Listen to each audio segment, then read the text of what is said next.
Good to see everybody. You had a good week? Staying cool? That's important. That's good. All right. Well, we're at week 5, girls. And Sam, whenever he tunes in, now or later. We've got a few more coming on. Hi, girls. This week, we've got some topics related to things of a pretty personal nature, positioning, some adaptive equipment kinds of things. Our textbook talks particularly about sensory motor issues, health and medical needs, and personal care. Our videos this week looked at positioning, as I mentioned a second ago, some adaptive equipment kinds of things, seizures, and I think the other one was it spina bifida? Anybody remember? I think that was the other one. And then I asked you to take a look at the Tatro case. I hope that maybe some of you have heard of the Tatro case before. I mentioned that one even in my undergrad case about a little girl in Irving who needed some specialized medical care. Anybody remember exactly what it was? Have you had a chance to read it yet? Anybody remember? Anybody remember what she needed? Catheterization. Catheterization, exactly. Thanks, Stacy, for getting us going here. She needed catheterization. And what was the issue? Nobody wanted to do it, right? That was the problem. Nobody wanted to do it. Now, here's a throwaway on your quiz that you'll have between now and Sunday. Here's one of the questions and answers. I think the question has something to do with school personnel do or don't have to perform medical procedures like catheterizations. And the answer is what? According to the case, the Tatro case, they do or don't? They do or they don't? Do or don't? They do. They do. And that's what that case proved to us. And the Supreme Court decided that case, I believe. Maybe it was the federal court. Does anybody remember? Was it the federal court below the Supreme Court, or did it go all the way to the Supreme Court? I haven't read it this month. Anybody remember? Did it go all the way to the High Court, or was it Fifth Circuit? It may have just gone to Fifth Circuit. It was really difficult to understand. Was it? Well, the main point I wanted you to get from it is that it was determined in that case that even though the school district folks said, and this was Irving, Texas, so this is right here in our own backyard between Dallas and Fort Worth, and the district said that's out of our scope. You know, that's not a teaching kind of thing. We don't have to do that. That's a medical issue, and we shouldn't have to do that kind of thing. And you should have to have a nurse or somebody to do that. And the court said, no, that's a procedure that a paraprofessional, an aide, assistant, a teacher can be taught to do by a medical professional. And you do have to do that in a school setting. And so that changed the way a lot of people felt about kids with more severe disabilities, kids who are medically fragile, kids that have some of those more serious medical kinds of conditions and needs in school settings. Up to that point, many schools didn't feel like they had to serve them to that degree, or they would pay a full-time nurse, or they would try to get parents to use their insurance to provide those kinds of services. And a lot of families do that. Even now, they work with the school district to have a private nurse come in. But it's really the school's responsibility, legally, financially, etc., to provide those services. And that's not really what school districts want to hear. I know that when I was a director of special ed, controlling those budgetary dollars, that's not what I wanted to hear. But that's the case. And so that's something that you as educators need to know. If your school district is pushing back when parents have some of these issues that they need for their child, you need to know what the right answer is. And you need to know whether or not your school district is on the winning side or the losing side of that argument.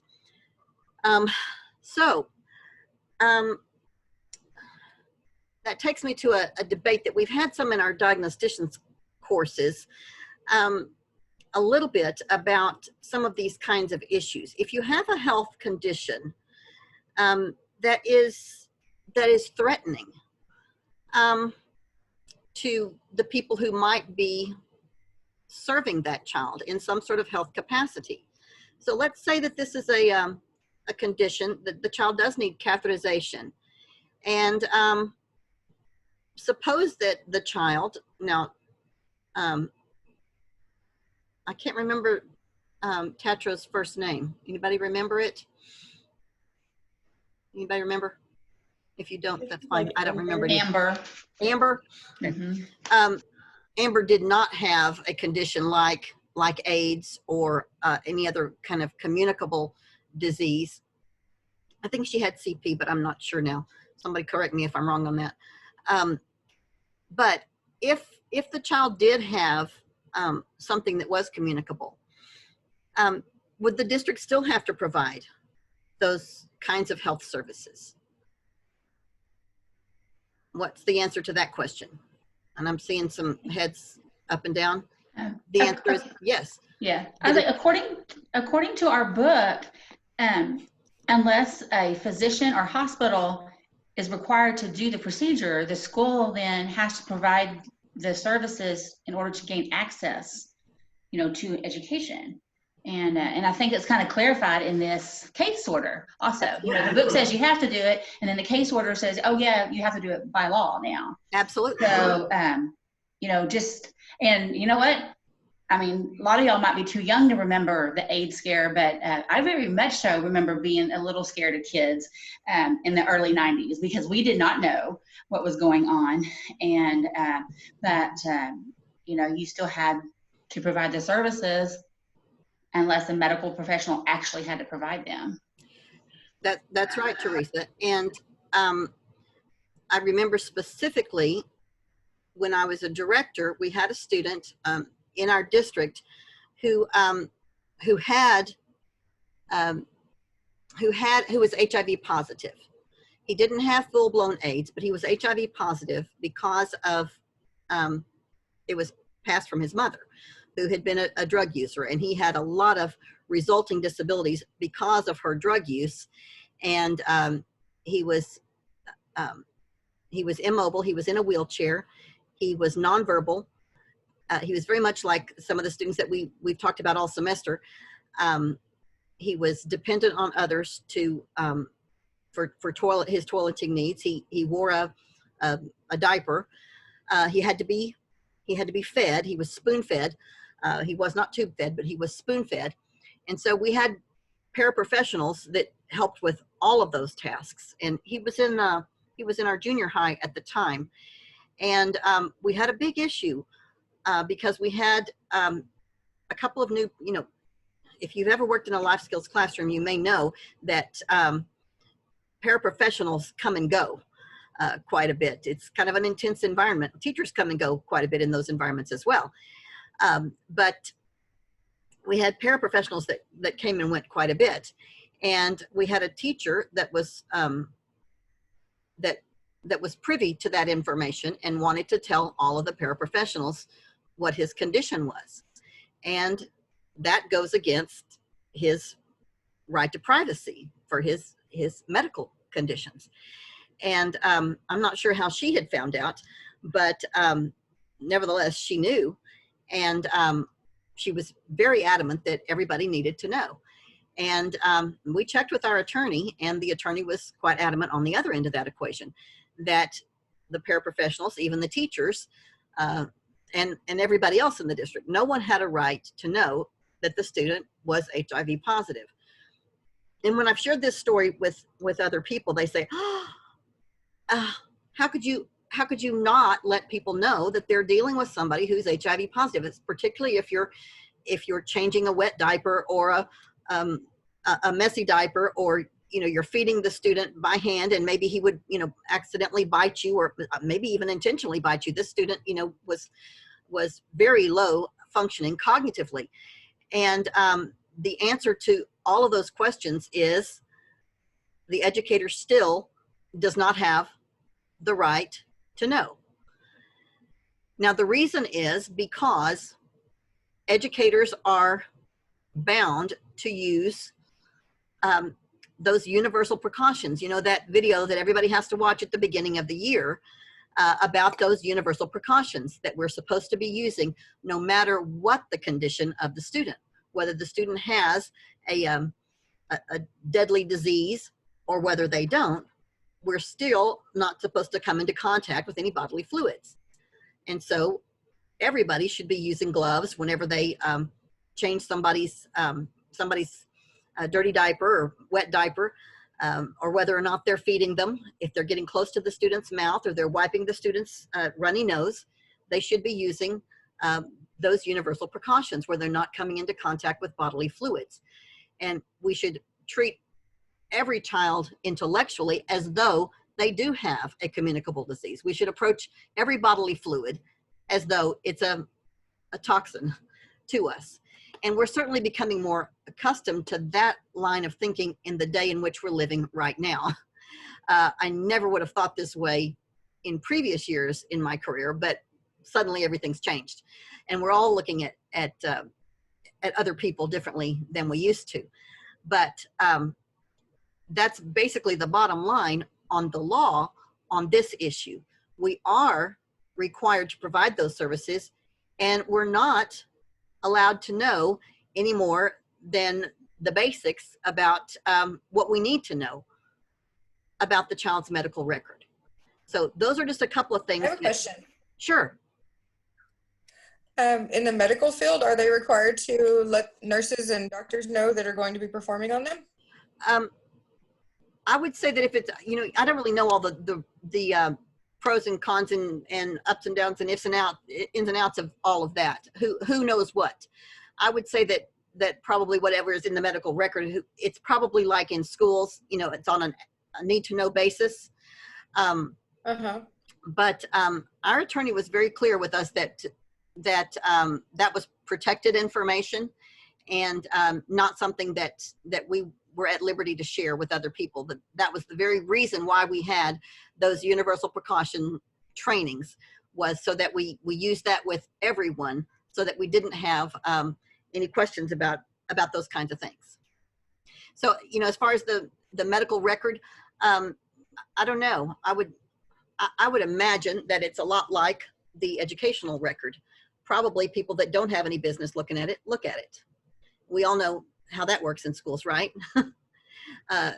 Probably a lot of teachers who don't need to know about a particular child's progress know more than they should about it. And it's probably that way in the medical field as well. But that's going just on my own gut feeling. I don't have any firm information to base that on. I'm just comparing one field to another. So that Tatro case is a little snippet of what you'll get in the law class this fall if you haven't taken that course yet. Some of you will be taking that this fall, and I know some of you have already taken it. Some of you have already taken it, took it with Dr. Banker before, and those of you who are up for it will be taking it with me. So we'll have fun in that class. That's one of my favorite topics, so have a good time with that. So positioning. You've got the chapter that talks about sensory motor systems and some of those needs. How important is positioning? The way a child is lined up in their chair, the way the child is positioned in their stander, some of those kinds of things. Is that important to educational outcomes? What do you think?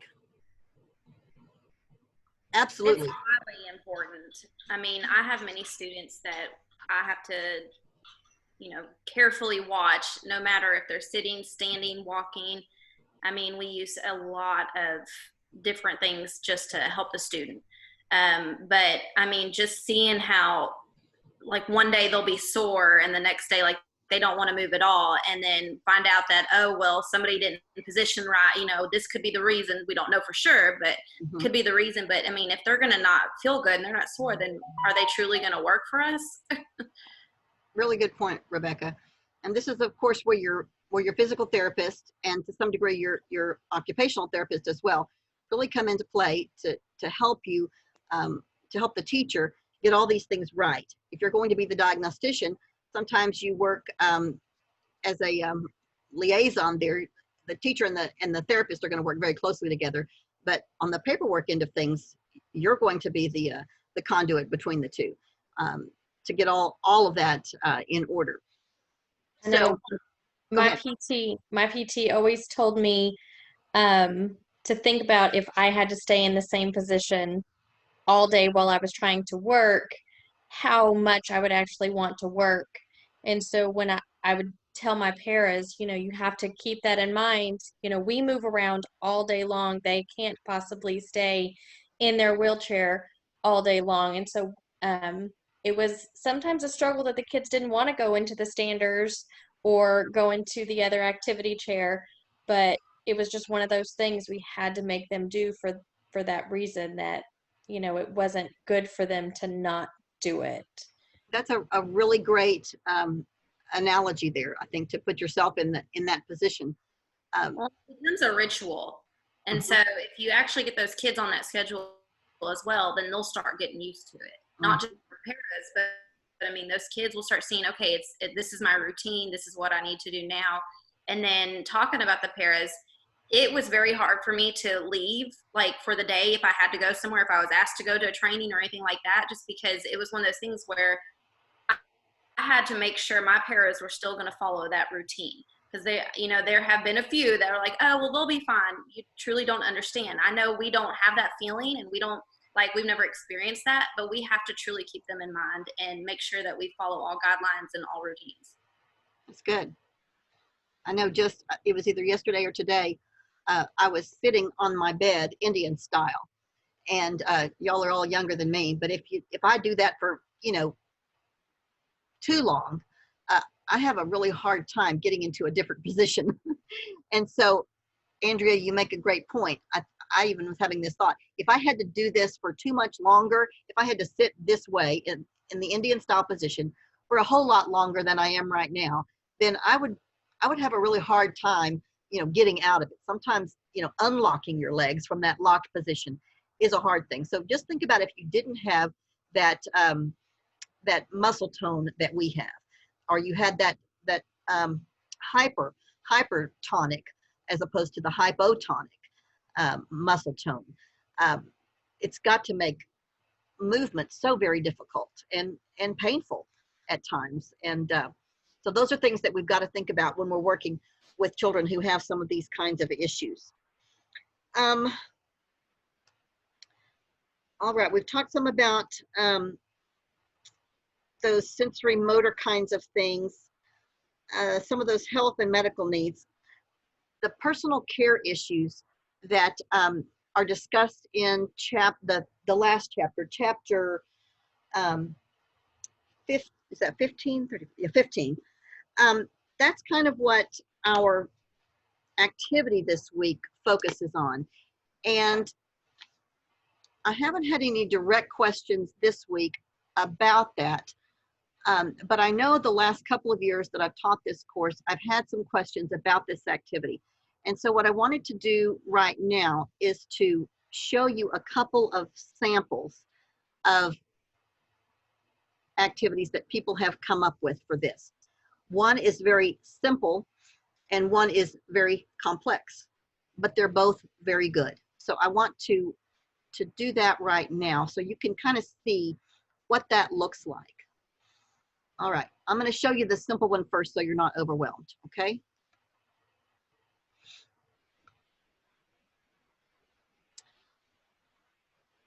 This was put together by a student last year, an excellent student. Excuse me, my nose is running, y'all. But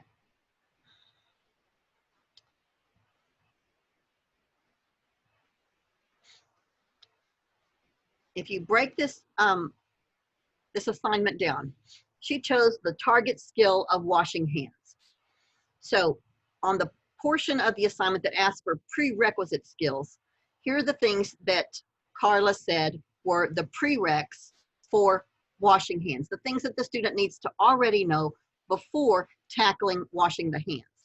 So you can see there, knowing that water comes out of the faucet, knowing how to turn it on and off, being able to use both hands together, being able to cross the midline, the middle of the body, be able to catch soap in one hand while dispensing with the other, and being able to wipe hands on a towel. Now, what she did here was she took that task of washing hands and broke it down into every finite component. So she could see, okay, what does that process look like? And what are all the things that the individual has to do on the front end before we can even get to teaching and reinforcing that task of washing hands. So those are the prerequisite skills. What are the materials? Here are the materials needed to teach the task. And then she lists those: the sink, the faucet, running water, soap in the pump dispenser, towel on a hook. Now, all the components of the skill. And you can see she's broken it down into the most finite steps along the way without skipping anything that you have to do. We're not taking anything for granted here. Go to the sink, turn on the water, left hand under the soap dispenser, right hand on top, push the right hand, catch the soap, hands under the water for 1 second, rub hands together. Now, we've certainly all gotten some hand washing lessons in the last few months, haven't we? And there would probably be some issues with this list. We all need to wash for how long now? 20 seconds. I think that's the standard, the old happy birthday song. We see the rest of it there. Now, how will the skill be taught? Now, here's where Carla goes into the narrative. Hand washing should, and then she talks about it. It should be taught at times when it's appropriate to do so, such as after toileting, before and after meals, after a messy activity. And then she talks about what the textbook says about things like this and why the different components of it are important. Now, here's the item on that to-do list that some people in the past have had questions about, and that is the criteria for mastery. So how do we know when the child has mastered this task or the student has mastered this task? Well, the criteria that Carla came up with was this. For a beginner, the student responds to those verbal cues. For an intermediate level of mastery, the student can follow a visual schedule to complete the task. For a more advanced level of student mastery level, the student is going to generalize that skill to washing hands in different areas at the school and taking that also to the home setting. And to completely master it at all levels, the student uses natural cues to initiate and complete the hand washing task independently. So this is what criteria for mastery is talking about in your description of the activity. And then we talk about the benefits for the student, all the things that are going to help the student as a result of mastering this skill. And then she's got her references, and then she's got a visual that she put together about washing hands. And she included that as well. Now, this is what I would consider a pretty simplistic approach to this task. Not complicated at all, but a good one, okay? So let's look at a complicated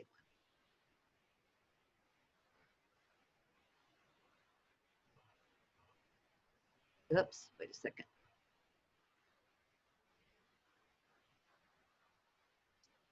Dr. Cabin, Yeah. that's the one I was doing though. I don't want to.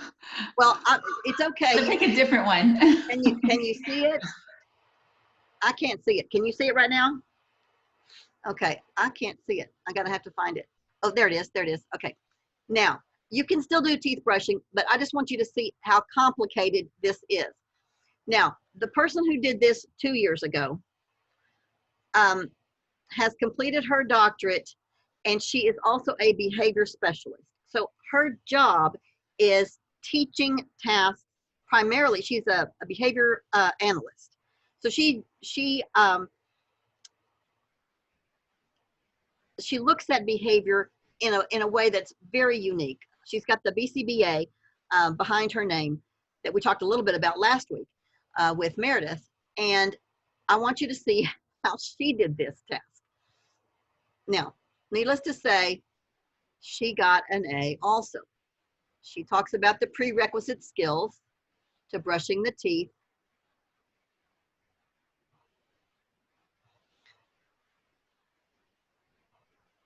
The chain of behavior, things you need to do here. She talks about the different kinds of prompts: verbal, gestural, physical, visual, modeling, and positional.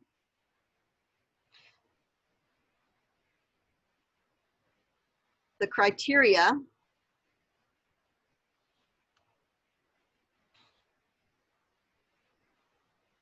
Periodic assessments using the task analysis should take place to determine what progress has been made. Progress is determined in several ways. The teacher will need to know the IEP goal.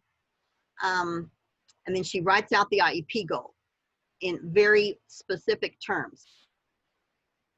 With no more than 2 verbal requests, the student will brush her teeth, completing the task for 3 to 5 consecutive days. That's very behavioral.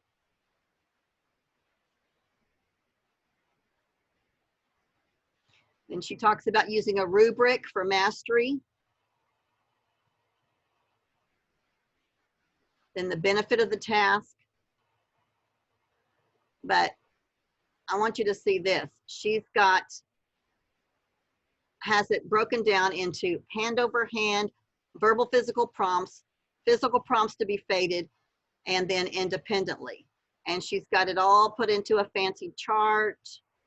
All the different things you're going to do here: squeeze the tube gently, place the tube on the sink, transfer to dominant hand. All of this broken down into sub skills. And then she's got a mastery rubric. I mean, to me, this is just pretty amazing.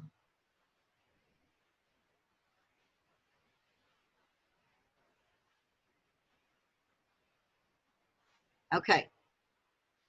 Now, both of those are good. They both achieve the task of analyzing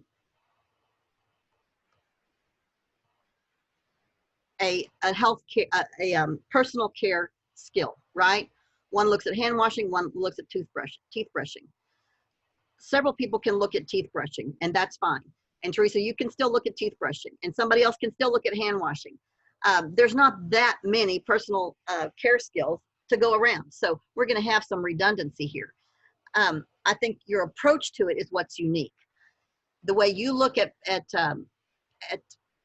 presentation, the way you look at breaking those skills down, the way you analyze the skill itself, and see the things that you think are needed for it. Because what one person sees as critical in those skills may not be what another person sees as critical. So I do expect to see more than one teeth brushing and more than one hand washing. So, you know, and if you're having trouble thinking of one, you know, shoot me an email and we'll brainstorm that together if you want to. But, you know, anything that's something you do at home to get ready to go in the morning, you know, making a cup of coffee, putting your shoes on 1 foot at a time and tying laces, or putting your Velcro on your shoes, or, you know, whatever it might be. Anything like that, you know, washing your hair, getting the soap out and putting a big towel around it, or whatever that is that we want to teach students to do independently. Those are the kinds of things that we're looking at. So don't feel like you can't use one of these that I've just shown you an example of, but I wanted you to see what some of those components need to look like, because some of those, as they're listed on the assignment, seem to be a little bit confusing to people. So I wanted you to have a little bit of clarity there. Now, know that your research paper is due next week at the end of the week. So if you haven't already chosen a topic, you need to ASAP. That needs to be something that you're working on now. If you've got questions, there is a document that's in this week's list of activities that tells you some specifics about the research paper, what it needs to look like in form. And again, topics, you need to have already picked one or be picking one soon, and let me know what that is.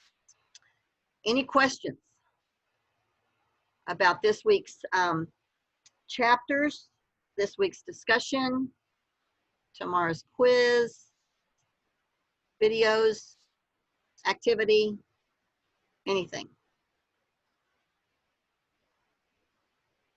Everybody good? Okay. Aren't you glad you signed on? Now you don't have to listen to this. You're finished. Okay. All right. I'm going to sign off. I'll see you guys in a few days.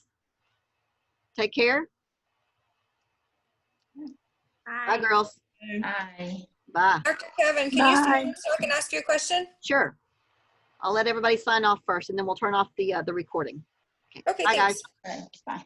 Hey, Dr. Kevin, Yes, ma'am.